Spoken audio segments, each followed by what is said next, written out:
Good afternoon, everyone. On behalf of Solar Quarter and First View Group, it is my absolute pleasure to welcome you to today's high impact webinar on market outlook, policy momentum, and clean energy opportunities ahead Maharashtra, powered by Vajrasimha Industries. We are truly delighted to have you with us for what promises to be a thought provoking and forward looking discussion. Before we begin, let me take a moment to set the stage for today's engaging dialogue. Maharashtra is a rapidly emerging clean energy market in India, supported by strong renewable energy targets, progressive policies, growing industrial demand, and rising investments across solar, energy, storage, and open access. This exclusive pre event webinar brings together industry experts, business leaders to discuss the evolving clean energy landscape in Maharashtra, key market trends, policy developments, emerging technologies, and the opportunities shaping the sector's next phase of the growth. Before we move ahead, I am pleased to share an exciting announcement. We are delighted to announce the Maharashtra Urja Expo Pune Edition 2026, which is scheduled to take place on 26th and 27th of August at the Auto Cluster Development and Research Institute, Pune.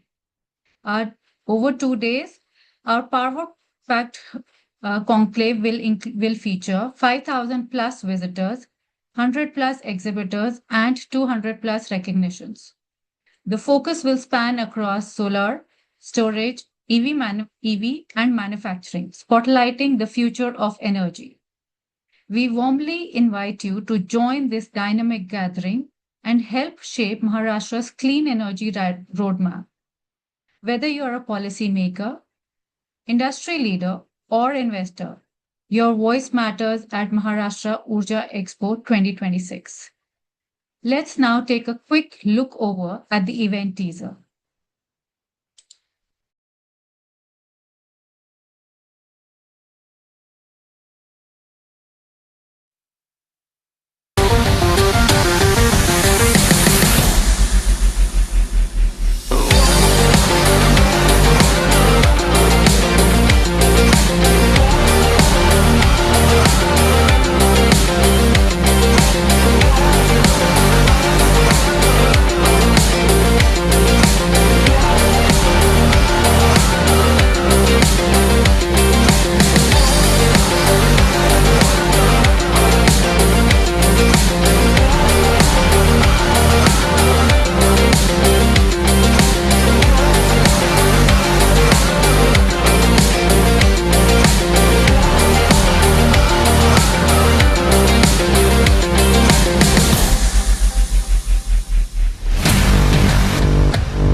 Moving on, we would like to invite Mr. Rajshekhar Reddy Avuthu, Managing Director, Vajrasimha Industries, to share his presentation with us.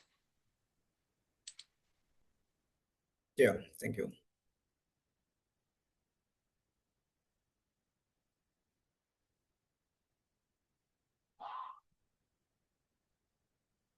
Is it visible? Yeah. Good evening, everyone. Myself, Rajshekhar Reddy, Managing Director of Vajrasimha Industries Private Limited.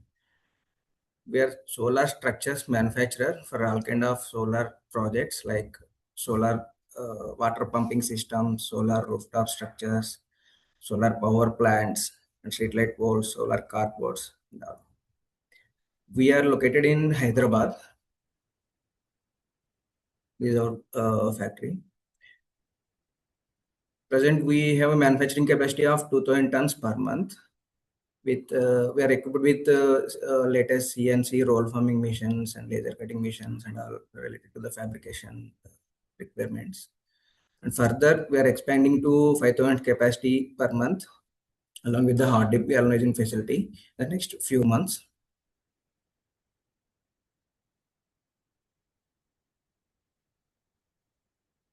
Basically, we have 5 products simply in solar.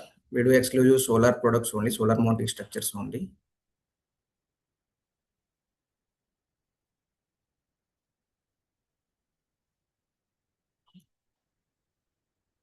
As of now, we have supplied 600 megawatt capacity solar structures to ground mounted power plants and around 80,000 solar pump structures across the India and 80,000 structures for solar rooftop in residential category and commercial also. Yeah. We have 150 plus manpower working, like welders, engineers, and altogether.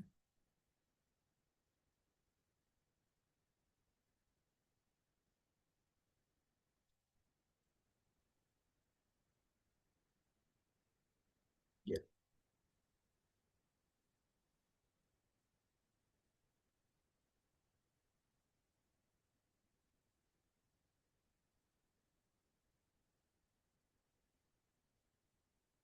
Thank you.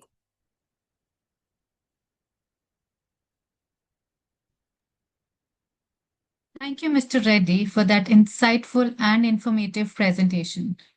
And now, let's move on to the heart of today's session, our panel discussion titled Market Outlook, Policy Momentum, and Clean Energy Opportunities Ahead of the Pune edition. This discussion will explore the evolving clean energy landscape in Maharashtra, key policy and market developments, emerging opportunities, and the outlook for the sector as we move towards a more sustainable and resilient energy future. A quick reminder to all our attendees, we will have a live question and answer session towards the end of the webinar. Please feel free to submit your questions anytime through the Q&A box. It's now my pleasure to introduce our esteemed panel of speakers. Mr. Nitin Thorat, founder Solar Era Green Renewables Private Limited. Mr. Shirish Garud, consultant Terry. Mr. Anurag Chivilkar, Director and VP Business Development, Roofsol Energy. Moderating today's discussion is Dr. Prashant Khankhoje, Strategic Energy Advisor and Executive Committee Member, Maharashtra Chamber of Commerce, Industries and Agriculture, MCCIA. A very warm welcome to all our distinguished panelists and thank you for joining us. Dr. Khankhoje, over to you to lead the discussion, sir. Yeah, good afternoon. Thank you, Rama, for starting this webinar. And thank you, Raj Shekharji, for quick presentation. Maybe the people, if you are joining the Solar Expo, maybe you can display your products and we can have the look at it. So the welcome all panelists, Shiriji, Nitin Thorat. Who else is joining? Any more people on the panelist? So we have Mr. Rahul sir will not be able to join due to some reason. Other than that, all the panelists are here. Anurag has also joined. Okay. Yes, sir. All the panelists are here, sir. Yeah. So welcome all again. As informed by Mr. Rama, today the subject is market outlook, policy momentum, and clean energy opportunities ahead of this Solar Expo, which is planned on 26th of August at Auto Cluster Pune. So, friends, today in Maharashtra, what are the policy? I'll ask every one of you to give a quick a minute overview about the policy, about the solar implementation. Let us divide into 3 categories. One is utility sector, second is industry, C&I customers, and third is residential sector, that is PM Surya Ghar. So as far as the policy is concerned, of course, later will be BESS, that we'll discuss a little later. So on these 3 sectors, is the policy which is there today, which is favorable, conducive, or needs some changes? Quick overview on that. Start with Shirishji. Thank you very much. and good afternoon to one and all. I think we have a very good favorable policy initiatives and some regulatory initiatives, both by the state government and also by the central government. The recent policy announced by Maharashtra on renewable energy and energy storage for the next 10-year period till 2036 clearly mentions that the target for overall renewable energy contribution of about 60% is expected under this policy. And today we have peak power demand of about 30 gigawatt, which is likely to go up further in future. So, so there is good demand, good policy framework for businesses and to develop the renewable, particularly solar and wind and small hydro in Maharashtra. The next point is also it is made mandatory for C&I consumers, commercial and industrial consumers, or who will put a rooftop or who will take solar or wind with more than 100 kilowatt capacity. They have to have at least 50% of the capacity and 2 hours storage. So that is. Shiriji, we'll discuss BESS little later. First, take an overview of 1 minute about the existing policy without battery storage. Yeah, existing policies we have, say for Mukhyamantri, grid solarization program for water pumping, Magel Tala pump. And so these are definitely existing policies which are creating good market momentum. Why I mentioned because this new policy is effective from 1st April 26. So we are it's part of existing policy itself. And also the RPO target are also there, 10% RPO for distribution companies to buy from energy storage, which is more than 85% charge from renewables. So I believe with the Maharashtra being one of the most industrially developed state in the country, and these policies which are focused on industrial and consumer in commercial consumers will definitely create a good market momentum in urban and commercial sector, as well as the ongoing ongoing efforts on rural and agriculture sector will continue. We are also looking at agrivoltaics as one of the new technology interventions to improve farmers' income as well as improve the solar utilization. So I'll stop here. Thank you, Shiriji. Thank you. Coming to Nitin, about the policy without battery storage. Battery storage need more discussion on that. So existing policy for the utility, is it favorable for them? For C&I, is it favorable for them, or there are some challenges? And rooftop residential sector, PM Surya Ghar. So what is your view on that?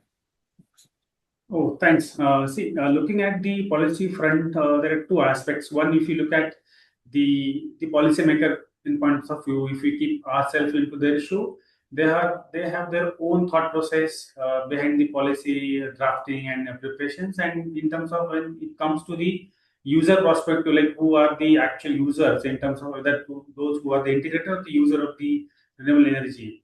So looking at the graph, like the last year and this year, what we got the changes in the policies, the new MIT is now in place in terms of the utilization. Earlier, it was like the people used to call it as the TUD zones. Now, we call it as a time of utilization. It's only like TUU. Like wherever we are generating, now we are utilizing. So, looking at the policy front, yes, there are some challenges are available considering the present scenario. Though those are users, and those who are having the solar in place prior to this policy shuffling. Now those guys are already in a hurdle and trouble. They're trying to figure out the resolution or the solutions out of it. But the new policy shift which is taken place is becoming some kind of a challenges for the present users as well as the developers also who invested already, considering the long-term investments and the recurring revenues out of it. So those guys are really facing issues when it comes to the rooftop segments. Earlier, PPAs and the calculations were used to be based on the policies what were available, like drafting the sizing and the making the plant as per as A, B, and C zone, which were available for the offsetting and all the stuff. And people invested accordingly. People constructed the projects accordingly, irrespective of whether it's a rooftop and utility in the both segments. Now, what happened, like whatever the investments have gone in place, whether it is on Excel sheet or on ground, so those were based on the certain kind of like revenues calculated at that point of time. What is going to be ROI? What is going to be IR of that particular equity? And now, if you look at the sudden shift of the policy from the regulatory, then it has got a huge impact in terms of the Excel sheet what was calculated, the revenues, the repayments of the debts which were taken over on the assets. So it has got impacted, and all the big IPPs who were actually dealing into the rooftops, those are really struggling nowadays to at least fulfill their regulatory requirements in terms of their lenders payouts of monthly, because now they are forced to shift the new policy. Like as you said, we will discuss on the best, but the entire policy shift has gone into the place where people are forced to think on the battery energy storage, where they can at least have the utilization of the excess power, which is now not getting offsetted under the TUD zones. Now it's time of relation. So 9 to 5 is the time where we are utilizing the power directly, and the rest one has to be now fed into the battery. So yes, there are challenges now. People are still fighting and finding the resolutions how to cope up with the existing situations, and the policy will be always, like I would say, the challenge going forward, or either it's in history if you look at. So now the integrators and users needs to cope up with the new regulations, new policy fronts. So though we have battery now upcoming in place, but maybe couple of years and there will be again new shift into the batteries again into regulatory. So we need to be pull up our socks and be ready for the upcoming changes. Thank you, Nitin. Coming to Anurag ji, are you there? Yes, sir. I am here. Yeah, sorry. As mentioned by Nitin, maybe little bit more direct, like introduction of solar hours 9 to 5, and maybe the grid support charges. So, what do you think existing customers, those who have started earlier, the solution for BESS is separate, that will come to, but existing customers who have already gone ahead for the solar projects, 9 to 5 implementation, how it has impacted their own revenue and whatever saving they were anticipated for. Right. So, sir, our company, Roofsol Energy, we work primarily with CNI rooftop customers, and we are developing now. So we are doing the OPEX model projects for those clients for 15, 20, 25 years. So definitely what Nitinji said, that the policy shift has already happened. Okay. So we had signed the power purchase agreement around, let's say, January, February of 2026. So those projects we have commissioned even after the policy which has came on the 15th or 18th March, which says that after 1st April you have to have a mandatory base component. Okay, so we have commissioned those projects under the previous policy of net metering and behind the meter, what was available. And still the projects in Maharashtra are happening in that earlier policy. Still MSEDCL people don't have guidelines as to how this policy which has came from 1st April 2020, how it is going to be implemented. So the projects are still happening. But it was our conscious decision right from end of March, the projects which we are taking now, we are asking the customer to keep a provision in the contract where if in future these guidelines come during the construction or in the term of the agreement, then the rate will be revised. Okay, because now we are doing only solar investment and we are calculating the IRR over that, a minimum IRR required by it, and we are taking a fixed rupees per unit from the customer. Okay, but now if the base investment comes in that, when we don't know when it will come. So if that comes in, then our IR will be affected. So we are asking the customers to keep a provision in the contract where the rate will increase if the base get introduced. Okay. And second thing is about the grid support charges you mentioned. So yes, grid support charges immediately as soon as the it was implemented, the customer got those grid support charges from March 2026 bill, and those grid support charges were implemented for the net metering customers right from last 2 3 years also. Okay, so it was also applied in retrospective. Okay, so of course the savings of the customer who are putting OPEX model. So now they were expecting a savings of 4 to 5 rupees per unit in OPEX model. Now their savings have gone down. Okay, so this is one negative effect which these grid support charges have put in. Okay, so yes, about the base and all thing, it has affected, and our around 50 to 60 megawatt projects are affected due to that. So it's a bit challenging situation. Yeah, we can talk Right. about base later, as you said. Yeah. Yeah. Thank you, Yes. Anurag, for taking us to. Now there are two things which is possible. Say, base is becoming mandatory in Maharashtra as per the government of Maharashtra policy, but implementation regulations are still not there.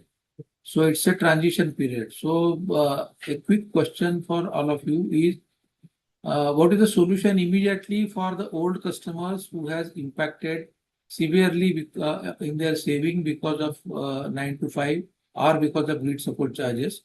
Because they may go or they may not go.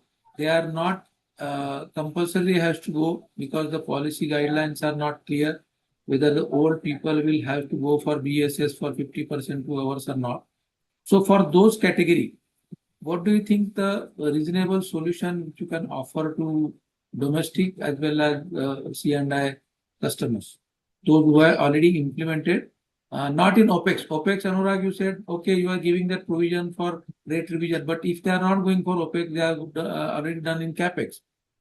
So is there any solution available which can be provided to old customers which are totally affected because of these new policy changes, and BESS is not compulsory for them? So, sir, Yeah. so grid support charges, if a customer is getting net metering benefit, so I think it will remain. Let it be for capex or opex. Okay.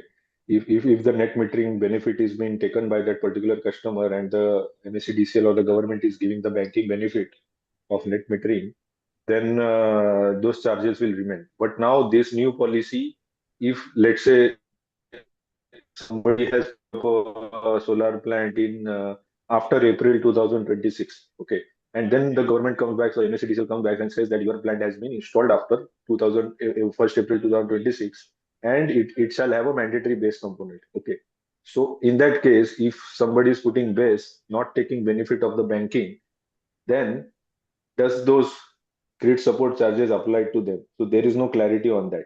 Okay, because grid support charges, I believe, are only because the MSCDCL is providing the banking benefit to that particular customer.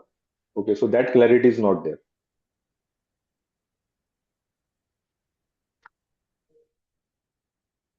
Nitin, your take on this?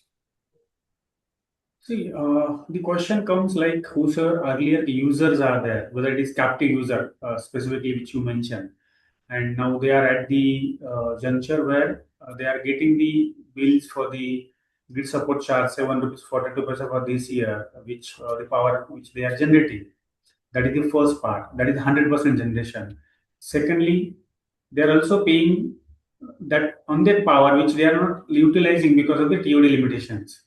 So that become their hurdle, that because they are not in a position to taking the offset of the banking benefits and still paying on the 1 rupees 42 paisa per unit cost as a grid support charge. So looking at this scenario, either the maximum thought process is first they need to look at if they can shift their loads, either the internal consumption patterns accordingly in the TODs, either the time of utilization, what are the best possible ways internally first, that what are the loads or the actually utilization of the entire, whether it is factory or either the any premises, how the best utilization can happen. That needs to be the first triggered out, and thought process has to be there.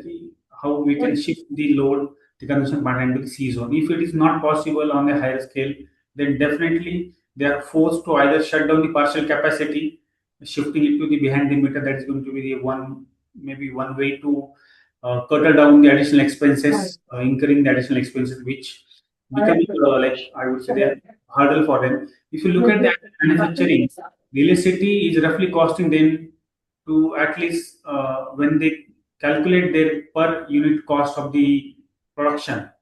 So roughly electricity is costing this roughly 3 to 5% of their entire cost, which we got to know like from multiple manufacturers. So if 3 to 5% when it's costing you in terms of your manufacturing cost of each product, then you really need to think about how you can reduce that manufacturing cost. Then once, like if it's adding 1.42 rupees, and if you're not utilizing that, then shift it to the behind end. That is going to be first thought process. If you are not able to utilize, then please cut it down, shift to behind the meter, and only utilize when you are looking for it for like as a solar zones or either curtailing down the additional power and save your entire expenditures out of it.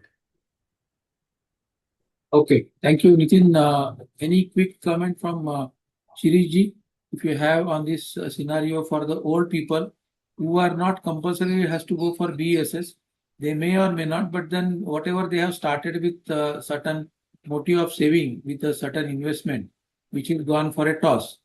So what is the way out for them?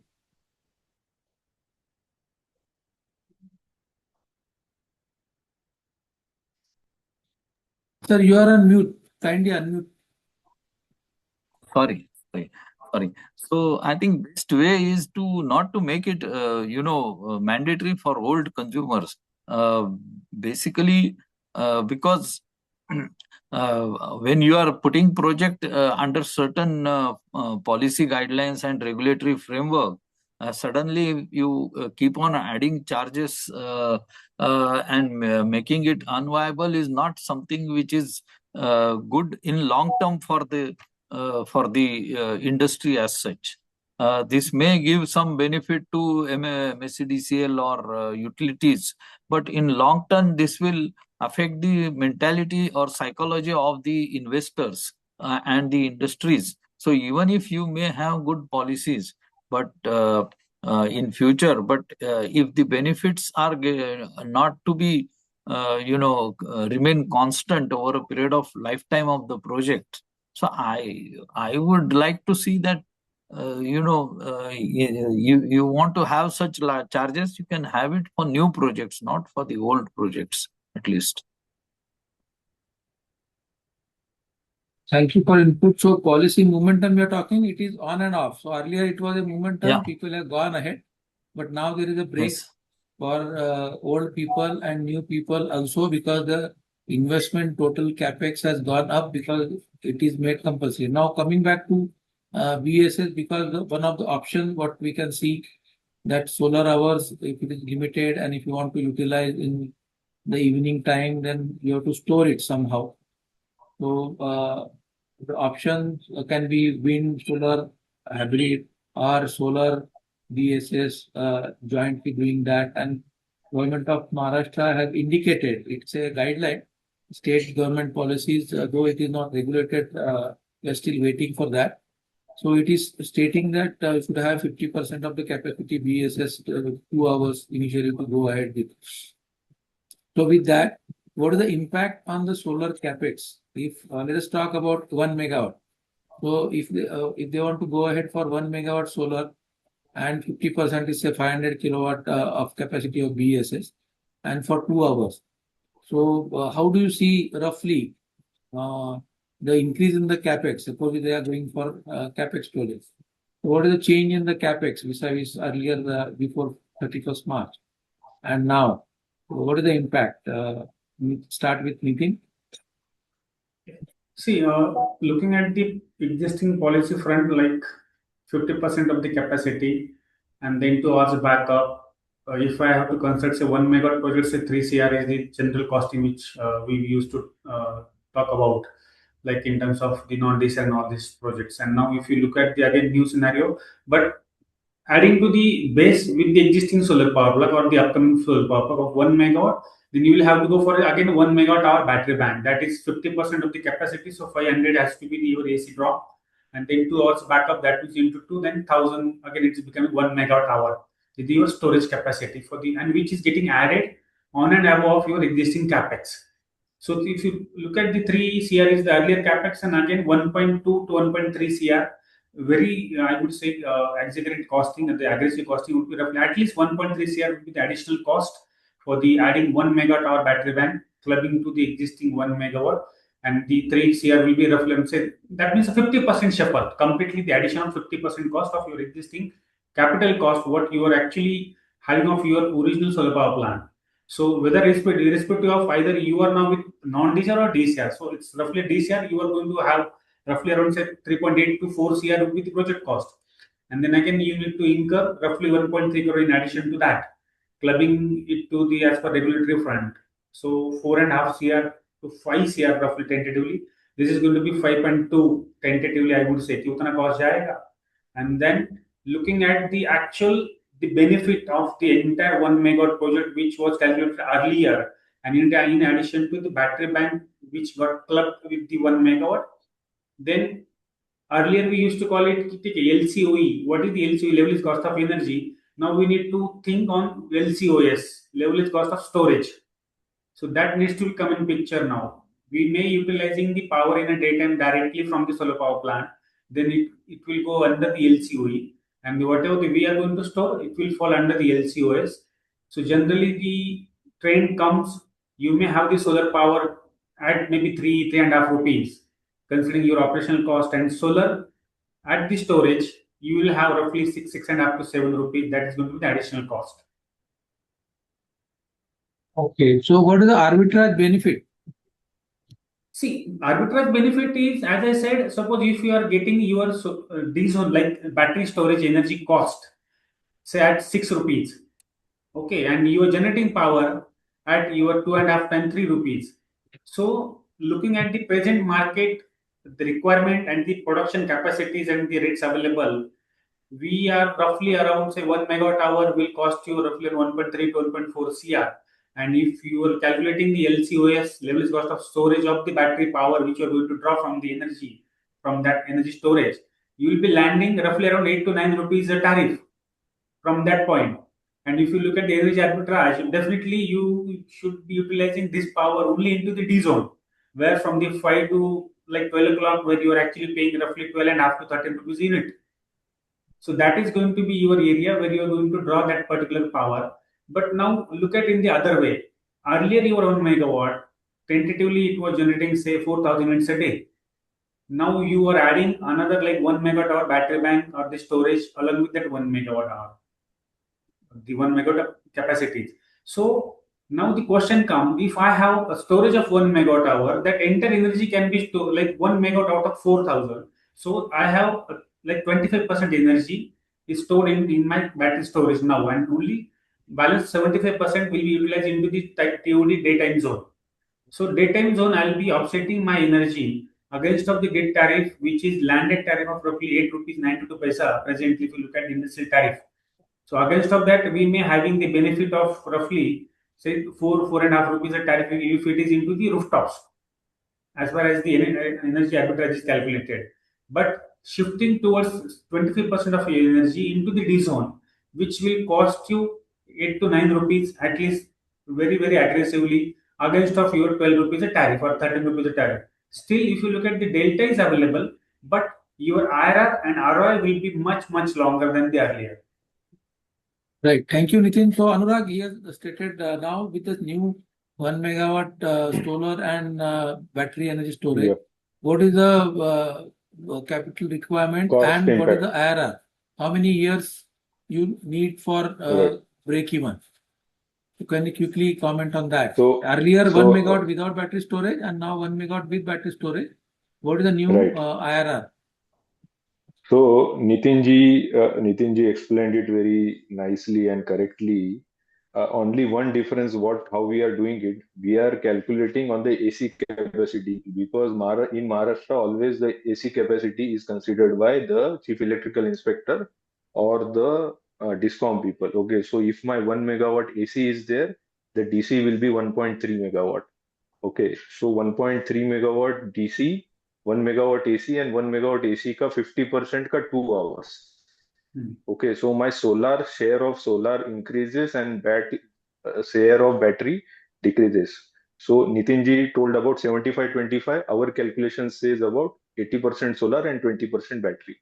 Okay, so this is the logic we are because in Maharashtra AC capacity is considered for all the kind of approvals and everything. Okay, so if your solar is costing let's say 30,000 rupees per kilowatt, the battery will be 10,000 rupees per kilowatt peak more. Okay, so in let's say 1 megawatt hour battery is costing 1.3 cr around 1.3 to 1.4, and if you divide it by 1300 kilowatt the DC capacity, then it comes to 10,000 rupees per kilowatt.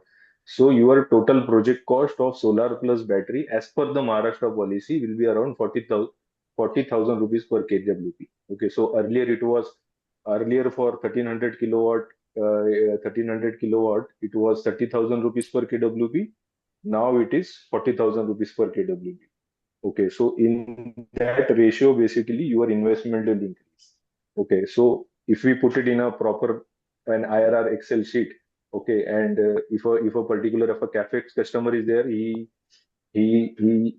expects let's say earlier the payback was around 3.5 years. So now due to this addition of 10,000 rupees per kilowatt, this payback will go to approximately 5 years.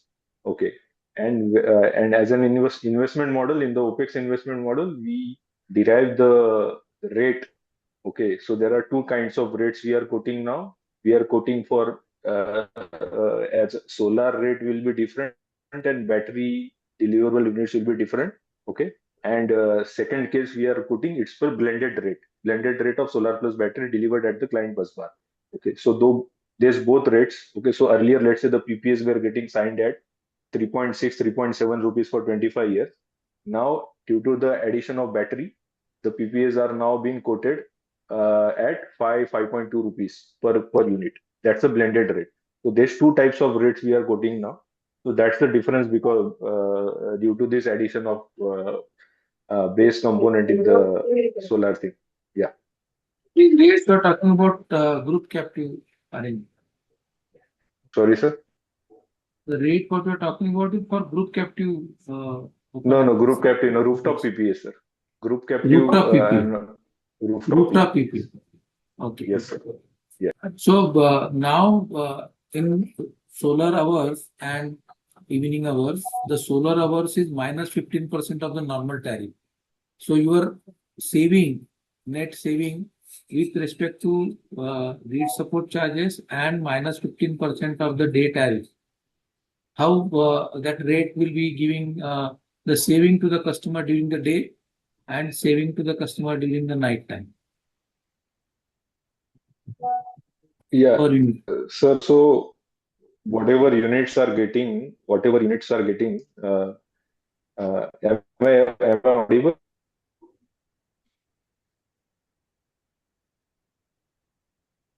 Your voice is getting cracked. Yeah. Some issue.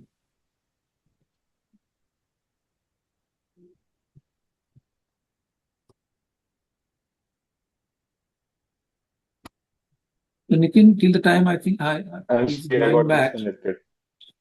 Yeah. Is back? Yeah.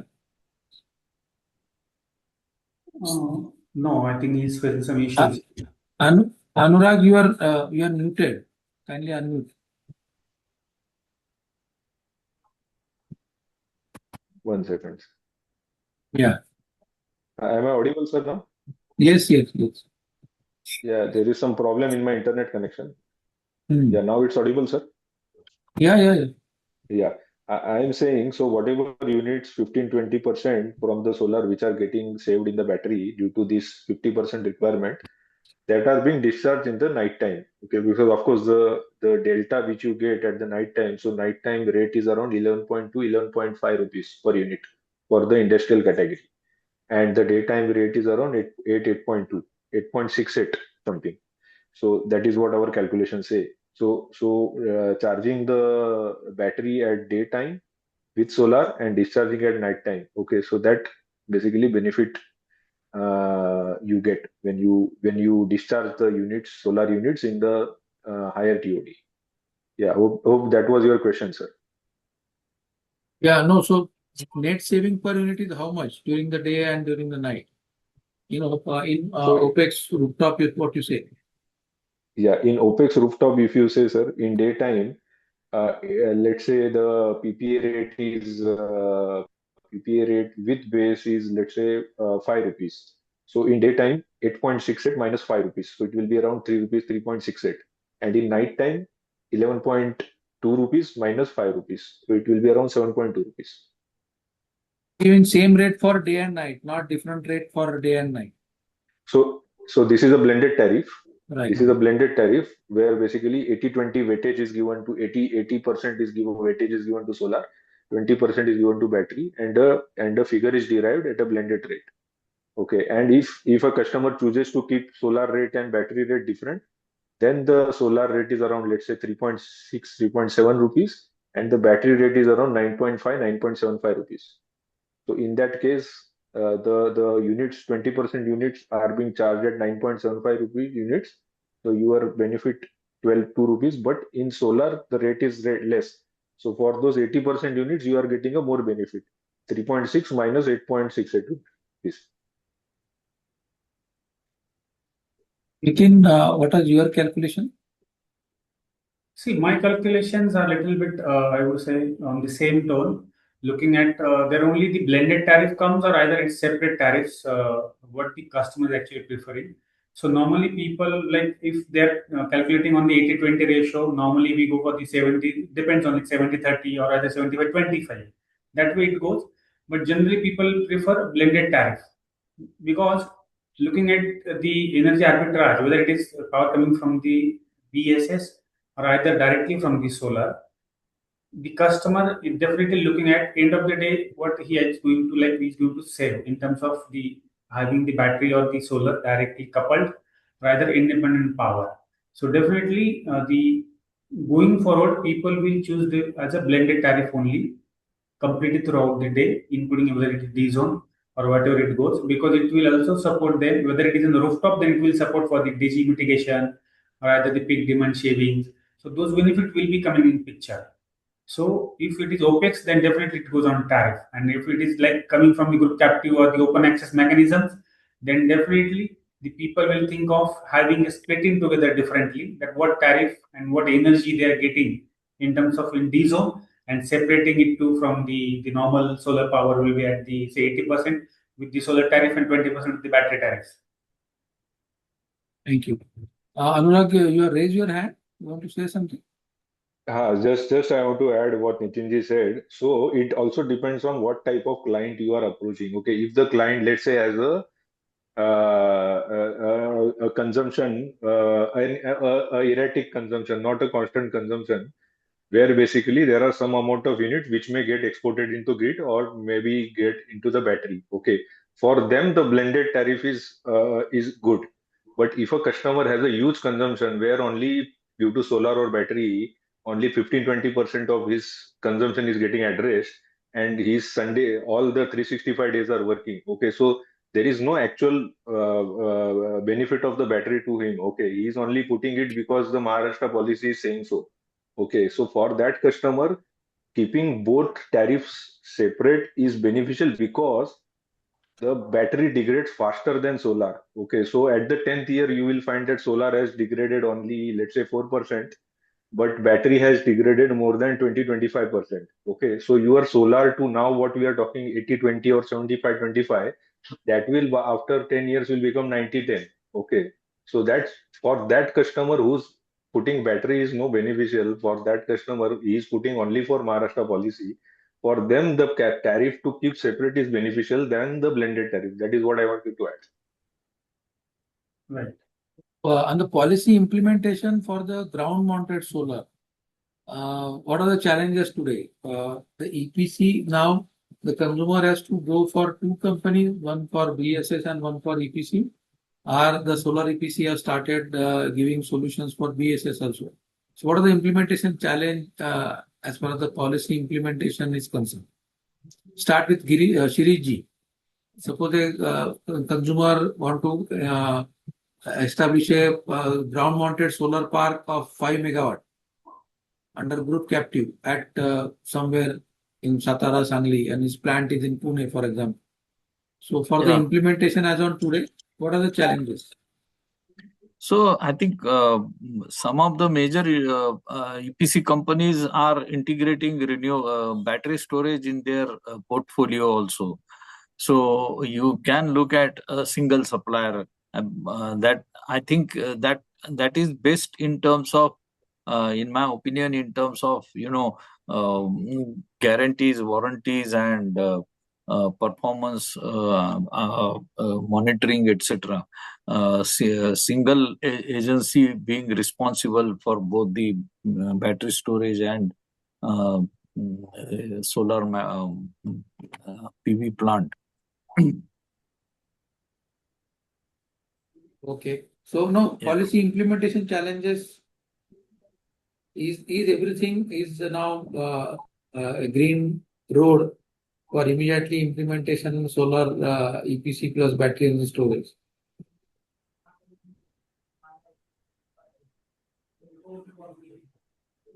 Riji, if you have something to say, otherwise move to Nitin and Anup. I didn't get your question. No, suppose today I am a consumer, I want to go ahead for 5 megawatt of solar plant along with battery energy storage. So is the approvals, policy, everything is in place now? I can go without any hurdle, or I have to run a hurdle race? Well, I think the other two panelists are more experienced in handling this question. So I'll leave it to them. Thank you. Okay. So, Nitin? See, practically, yes, there are hurdles. I'm waiting for everyone is waiting for the report from the committee which has been formed by the ministry, which was supposed to give their results in a 3 months time, which was supposed to by end of June. They were supposed to come up with the solution how we are going to implement the policies, though the guidelines are there, but the implementation guidelines on ground and energy arbitrage, grid connectivity sharings, whether the formation of the SPVs or either the having a different injection points. So yet these things are not clear. And looking at the combination of wind and solar, now see wind, solar, or either the base. Earlier one, solar is very clear, wind is clear. If we want to club with the battery energy storage, then that committee has to come up with some kind of results and at least some suggestion that what is going to be the actual on ground execution, whether we call it as a hybrid or either it's, I would say, co-located, because that is going to be the new question, whether your battery is going to be co-located or either it is going to be at your factory. How you are going to charge, how going to the energy arbitrage going to happen, who is going to monitor, whether the same ACM will be there or the new will come in picture. So yes, these are the questions which are keep still unanswered or either remain unanswered, and that committee we are expecting it will come soon. And in terms of the customer perspective, yes, presently people are still going ahead with the only plain solar, but having consideration that yes, we are bound to go with the battery storage in coming couple of months. Maybe it will take a month or two addition for finalization, but that space and that the capital expenditure needs to be considered along with that. And the rest of this, I would say, ki MEDA and the DISCOM point of views or either the Transco, the approvals are happening for the plain solar. Okay, only people are waiting for what is about the base. You are on mute, sir. Thank you for updating that. Anurag, we have anything to say on implementation? Yeah, sir. So, sorry, I'm keeping my video shut because the internet Yeah, no connection is problem. shady. Yeah. No. So, sir, there are two types of customer now who say that, okay, there is already a policy in place and Maharashtra government has said that 1st April से आपको battery लगाना है. Okay, so that thing is already clear by the government. अभी how to implement that and everything guidelines are awaited. Okay. So those customers are saying, okay, the law is in place, so we have to go with battery, solar plus battery from day one. Okay. And some set of customers are there who are saying, we will go with solar first, do the solar approvals, and in the process or after the solar got implemented, the base comes in, then we shall have a provision in the contract. Okay. So implementation wise, execution wise, like we ourselves, we are a solar EPC company plus we are a OPEX developer also. But there is always a learning come if something new comes up, like now a battery energy system. So we have basically got people in place for addressing those requirements because each and every site is unique. The electrical infrastructure is unique. So we will also have a learning curve. We are now partnering with the companies which are already established in base, and we are working with them for those clients' requirement. And execution wise, I don't see any challenge because there are companies from India and abroad who are specialized in putting base installations. So execution wise, I don't find any problem if somebody wants to put base now. But yes, as Nitinji said, that the guidelines are awaited, everybody is waiting for it because there is no clarity how it will get implemented, what energy arbitrage we will get, and all those things. Thank you. Thank you, Anurag. Shiriji, you want to add something on this? You raise your Yeah, hand. I think Yeah. we also have to see that now CA is coming out with the policy for grid forming inverters, and so that may increase complications for some of the, at least not all the consumers, but larger consumers. S- because if you are having a grid farming, then it is again going to increase the cost, and your whole model, financial model, will have to be relooked at. Right. No, we are not going to commercial and this thing at present now because grid farming is for AC-DC coupling or DC-DC coupling that forms the grid farming inverter. But now, Yeah. continuation to earlier thought, battery energy storage, which is better place to implement, the solar park side or the consumer side? Any quick view on that? Anurag? So, Yeah. please go Nitinji, you want to go ahead? just a quick update on that. Yeah. You can take me further. So, Yeah. the placement of the battery energy storage, if it is open access, then it preferably it has to be with the co-located with the solar park. There are two major aspects behind this. You will be having the opportunity to couple it with your either it's AC to DC or DC to DC. Both opportunities are there in place where you can like play with that. Like yet the policies have come, but that those possibilities are there. Secondly, you are charging your like base on the same co-located field, so arbitration is not going to be the problem. Visa-wise, if you locate your battery storage at your factory premises and having your solar park somewhere remotely, then arbitrage of energy charging the batteries will like it will be reflected as your load in your premises. Though you are like feeding the power from your own source where which is placed somewhere, but finally it is coming from your grid and it may cause you the higher tariff. And the second thought, the most critical is if you are planning to place your base at your factory, then you need to go for the additional contract demand because if say a 1 megawatt hour is a charging, then apart from your own load, you'll be charging an additional 1 megawatt capacity. So you'll be having the additional contract demand and all the stuff together, which you may not be having in place right now. Okay. Anurag, your view on that? Yeah. So some of the customers who had signed the contracts with the developers, like our rooftop customers also who had basically signed open access contracts. So now they are the due to this stoppage of night banking, there is an over injection of the units. Okay. Now the same question comes in ki if the developer is going to put in their premises because that developer had already invested the solar plant and had calculated his IRR, and as per that, he is selling the power to that consumer. But due to this stoppage of night banking hour, over injection of the units are happening. Okay, now that is a loss to the customer because the contract is already signed. He has to pay whatever units for he is getting. The developer is delivering to him, but that over injection units are not being utilized, so that is a wastage for the customer. Okay, so in that case, even if he puts a battery bank in his premises, of course that depends upon what space has in his premises, because most of the industrial areas, the industries are very cramped with spaces, and a battery bank requires a huge space and open space, so that space may not be available in the premises. Okay, but the benefit of that is, of course, you have to increase the contract demand and everything, that cost comes in, but that cost shall be evaluated against what units will be, because once the battery, if it's in the remote location, open access, so from that to the customer premises there are 10% losses. Okay, so that losses versus what is the cost of increasing the contract demand, or what is the space required, because he has to engage that space for 20-25 years. Okay, so that all those outlooks needs to be balanced before taking this decision, where basically these battery banks shall be to address this over injection of the power.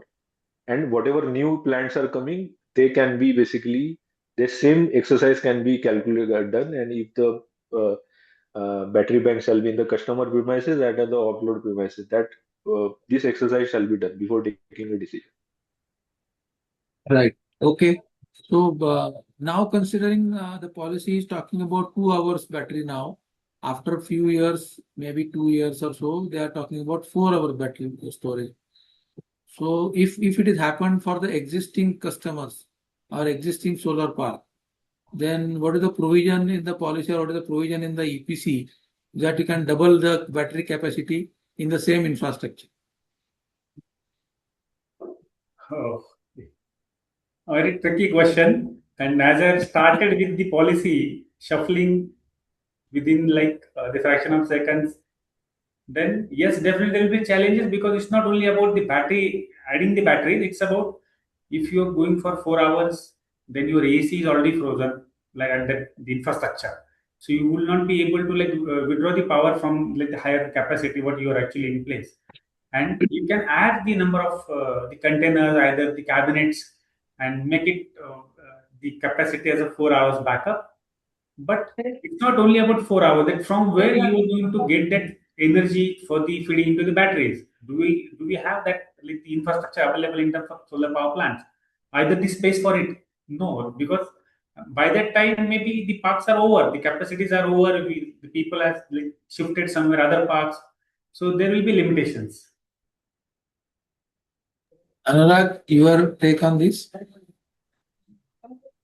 Sir, this situation will be very tricky for a developer like us. Okay, because now only a famous reputed refrigeration brand, where we basically had signed a contract at the end of the March with them, for, let's say, for 3.7 rupees for 25 years PPA. Okay, and in a month we are going back to them and telling that now this policy has been implemented, you have to pay us 5 rupees now. Okay, because the change in law clause is there in the contract, right? So this is very difficult to digest to the customers. Okay, because as an investor we will always pass on the cost or whatever it is getting in the contract ultimately to the customer. Okay, so but difficulty on the corporate side, they have huge amount of approvals and everything, so it's a very difficult thing to digest for them. Even if the policy change and they understand that the policy has changed, the investor cannot do anything.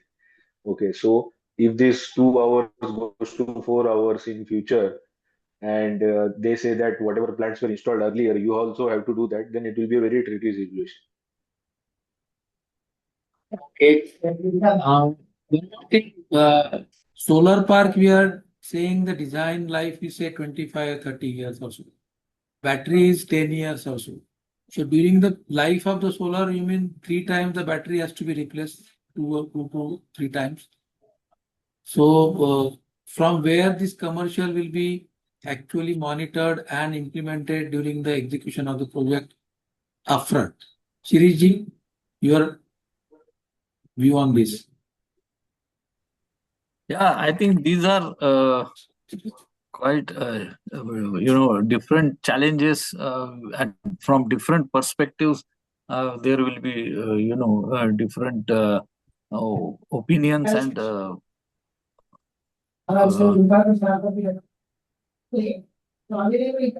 Okay. hello. Yeah. Yeah, I can hear you. Yeah, sorry. So the whole because there will be new avenues for revenue also, because of the peak load shaving or frequency stabilization or ancillary services and all. So if you have those things coming in picture, then you'll have opportunities to arbitrage your energy for on the say power exchange, etc. So I think it will be a little complicated issue in the future. If you want to add another 2 hours, 2 hours battery backup, I hope that will not be so for the existing projects which are under 2 hours. You never know. Yeah. The grid support charges are started for everybody, and for Everybody. on the generation, everybody was expecting that only on exported, but it has started on entire generation. That is very peculiar. So you never Yeah. know. So, Yeah. Nitin, you answered this question, or you want to say something on this? No, like as you said, this will be in terms of the policy front and all the stuff, as the Sheriff sir already explained. There will be multiple avenues, and as you asked about whether there will be a 3 time the replacement of the batteries coming picture when we are calculating the plant life of say 25 years solar. But looking at the commercials, when we are actually in a discussion with the customers, like I'm having my own the battery energy storage division where we are supplying the batteries and the containers and the cabinet solutions. So normally it is getting calculated on the base of like the life cycle of the batteries, which is like varying from 6,000 cycles to the 8,000 up to the 12,000 cycles. And if you look at a cycle a day, then at least 300 days in a day, like in a year. So if you look at 6,000 cycles, if you select, still 20 years will be there. But at what efficiency? Likewise, if you're talking about the EV market in India or either the globally, so nowadays the manufacturer of EVs are giving us a warranties of the batteries of the lifetime warranties, but it is linked with the number of cycles, and they have calculated likewise. If we normally we give the guarantee or the warranties of the solar panel for say 25 years, 10 years manufacturing, 12 years manufacturing, and rest of the 15 years for the performance warranty. The same way these guys are plotting or the battery constructed accordingly. So we know that the one cycle a day, so at least 6,000 cycles, it will be say 20 years, 300 days a year if you calculate normally. So 6,000 cycles we go for 20 years, but at what efficiency? That is going to be a question now. You will be having the life. No one will like deny कि मेरा battery नहीं चल रहा है. Battery is there, but at the lower efficiencies. So that we need to consider maybe a couple of changes, maybe shuffling the batteries or either adding the capacities. But the initial calculations goes on only consideration of 10 years maximum, I would say, or maximum 12 years, not more than that. And the entire the Excel sheet, IRR, ROI is calculated based on only that tenure. Right. Okay. So you are leaving those questions for the next generation to come after your sons and daughters coming. So thank you very much, Anurag, Nitin, and Shiriji. It's time for question and answers. Thank you, sir. So Thank you. Mahi, Rama, are there any questions we have in the chat box Yes, or sir. somewhere? Yeah. Yes, sir. So before that, sir, we would like to thank you for expertly moderating such an engaging and insightful discussion. And we would also like to thank our esteemed panelists for sharing their valuable perspectives, experiences, and insights on Maharashtra's evolving clean energy landscape. Moving on to the Q&A, sir, we have one question for um, MD of Vajrasimha. Mahi, can we check if he is available? I think he's not there. I was about to ask some Okay. question, but he's not there. Then I'll move on to the next question. So the next Yeah. question is, why not discoms to install BESS in substations instead? Is there any such plan? Yes. No, it is already being discussed. Now there Already. is a tender in Maharashtra, for example, 2000 megawatt, 4000 megawatt hours.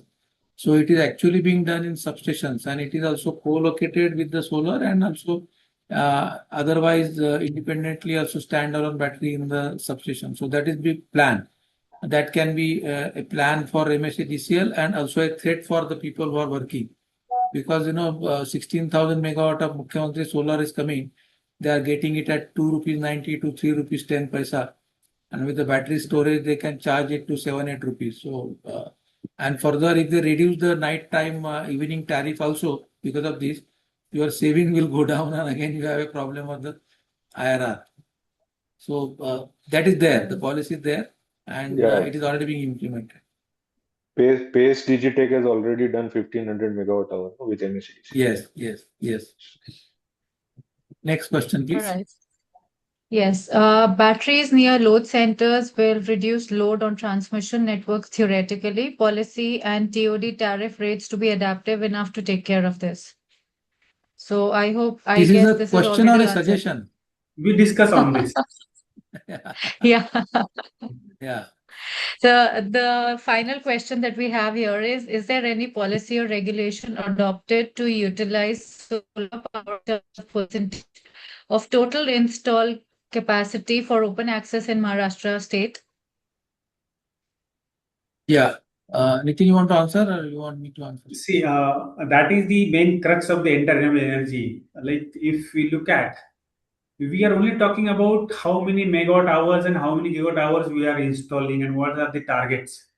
No one is bothered about what efficiency those products and the plants are generating and how much those will be, like at how many years those will be inefficient. So the question comes, there has to be a policy that, because those are the numbers are there with each like floated tender. There is a clause of PLF, there is a clause of CEF, guaranteed numbers are there. But there are again loopholes are available, because if it is 19% PLF is guaranteed as per the clause or the tender clause, those are there. But still, there are many issues are with the plants. We can enhance the performance or the efficiencies, and rather, I am still at the opening. Rather than adding the assets, we need to improve the performance of the existing assets. No, the other way of looking at the question is that what is the percentage of open access is asking for the installed capacity percentage. So as per Electricity Act 86 1E clause number, there is a RP obligation that if you are utilizing X amount of unit, then 10%, 12% has to come from green energy. So that calls for so much of percentage of open access. So that question can be answered in this fashion also, that there is an obligation. So to have green power from so much of percentage for your total utilization. Like for MSADCL total units, they are distributed in Maharashtra. They are taking 12% to 15% of energy from green power. Right, that is RPO and RGO, right? Yeah. So Yes, for consumers, RPO. it is open access. For utilities, it is a normal obligation fulfillment. Okay. Yeah. Sir, I believe Sirish sir also wanted to contribute here. Yes, as he said rightly, the for open access consumers, that RPO obligation is there across India, and of course the percentage depends on the MERC regulations from year to year. But there is definitely certain percentage not only for solar or but also for new hydro, new wind, and also for battery storage capacities. Right, sir. Thank you. Okay. Any more? So that's the end of the questions that we've received from the webinar today. So as we draw today's session to a close, I'd like to extend our heartfelt thanks to all our speakers and attendees. We hope today's conversations have sparked new ideas, built connections, and inspired a renewed commitment towards advancing renewable energy. Thank you once again. And until next time, stay sustainable and stay inspired. We'll look forward to seeing you at Maharashtra Urja Expo in Pune.